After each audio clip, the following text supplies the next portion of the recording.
लावारिस शवों की मुक्ति दिलाने में जुटी यह संस्था। इस जमाने में ऐसे लोग जिनकी मौत के बाद पहचान नहीं हो सकी, न ही उनका अंतिम संस्कार करने कोई अपनाया, तो ऐसे लोगों को मुक्ति दिलाने का बीड़ा उठाया सिरसा शहर की समाजसेवी जनक दाबड़ा ने। जनक दाबड़ा हर 3 महीने में करीब 50 लोगों की अस्थियों को हरिद्वार जाकर गंगा में प्रभावित करते हैं। 60 वर्षीय जनक दाबड़ा सिरसा से 30 से 40 और फतेहाबाद से 10 से 15 अस्थियों को एम्बुलेंस के माध्यम से हरिद्वार लेकर जाते हैं। हमारे संवाददाता को जनक दाबड़ा ने बताया कि उनके दोस्त पहले लावारिस अस्थियों को हरिद्वार विसर्जित करके आते थे।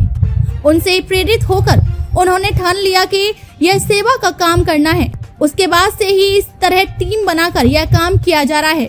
जनक ने बताया कि पूरे विधि विधान से हरिद्वार में पूजा अर्चना करके खुद के पर्चे पर संस्था के सभी सदस्य जाकर लावारिस शवों की अस्थियों को हरिद्वार में विसर्जित करते हैं। सिरसा से निशा खन्ना की रिपोर्ट। जनक दाबड़ा जी, ऐसा है जी, 21 सदस्य हैं हमारी संस्था में और सारे कर्मठ हैं, पूरे मेहनती हैं, तन मन धन से जितना भी हो पाए सेवा कर रहे हैं।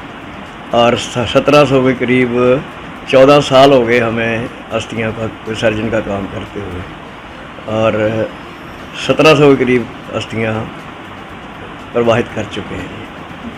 तो सर, प्रेरणा कहाँ से मिली आप लोगों को? ये पहले हमारे साथी थे कि वो लेके जाया करते थे अस्थियां अकेले ही।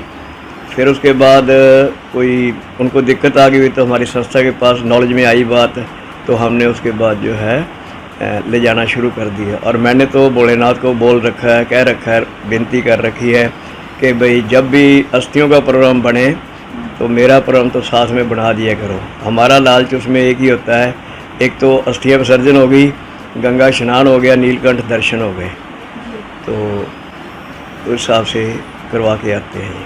तो सर, इसका खर्चा की बात करें तो खर्चा कौन? खर्चा जो सदस्य लेके जाते हैं जी उनकी जेब से होता है। वैसे पहले तो हम किराए की एम्बुलेंस में लेके जाया करते थे, अब संस्था के पास अपनी एम्बुलेंस है, अपनी एम्बुलेंस में लेके जाते हैं। बाकी गाड़ियाँ और भी जाती हैं, हाँ जी।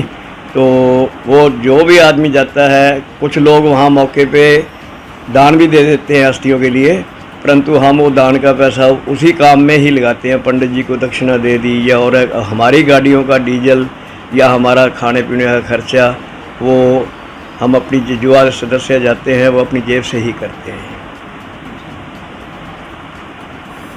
सर, आप लोगों को किस तरह से पता चलता है कि यहाँ अस्थियाँ हैं या रजिस्ट्रेशन करवाना? हमने एक आदमी रखा हुआ है जी, और वो थैलियाँ लेके दे रखी है, उसको पूरा विधि विधान से गंगा जल छिड़क के, गुलाब के फूल वगैरह छिड़क के उस अस्थियों को इकट्ठा करके रख देता है। हम टाइम टू टाइम पता करते रहते हैं वहाँ से, या वो खबर कर देते हैं अभी इतनी अस्थियाँ हो गई हैं। लगभग 3-4 महीने के अंदर हम अपना प्रोग्राम बना लेते हैं अस्थियाँ लेके जाने का, और वहाँ अस्थियाँ प्रवाहित करके जो पंडित जी हमारे पूरे विधि विधान से ब्रह्म मुहूर्त में जो है पूरे मंत्रोच्चारण के साथ प्रवाहित करवाते हैं। वहाँ पंडित जी के पास नाम वगैरह, उनके नाम तो हमें नहीं पता होता, लावारिस जिनके अस्थियाँ होती हैं, और हम अपने सदस्यों के नाम जो है वहाँ लिखवा के आते हैं। और रास्ते में भी हम जैसे खाना वगैरह खाते हैं, चाय पीते हैं, जैसे अपने किसी परिवार के मेंबर का वहाँ उनके लिए निकालते हैं भोग वगैरह, उनके लिए भी हम पूरी व्यवस्था पूरे श्रद्धा से विधि विधान से करवा के आते हैं। यानी कि लावारिस अस्थियों को आप लोगों की संस्था द्वारा हरिद्वार किया जाता है विसर्जन? हाँ जी।